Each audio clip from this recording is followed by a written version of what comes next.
Good day, United Nations. Set 17 Sustainable Development by our world by this 2030. Today, our group will focus in one goal that shape every Filipino's future. Here are the 17 Sustainable Development Goals by the United Nations. SDG 1, no poverty.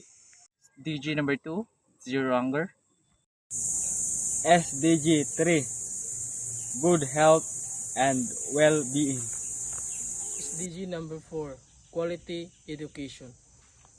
SDG 5, Gender Equality. Number 6, clean water and sanitation. SDG 7, affordable and clean energy. DG number 8, decent work and economic growth. SDG number 9, industry, innovation, and infrastructure. SDG 10, Reduce Inequalities.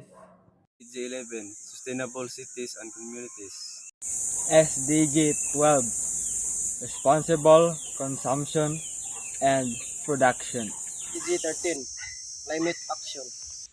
SDG number 15, life on land.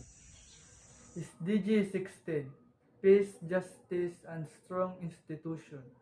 SDG number 17, partnership for the goals. Quality education means equal learning for all. Education builds strong nation. It opens job, reduces poverty, crime, and unemployment. Small changes today create big change tomorrow. Call to action leaders build school and fund scholarships. Students and citizens donate supplies.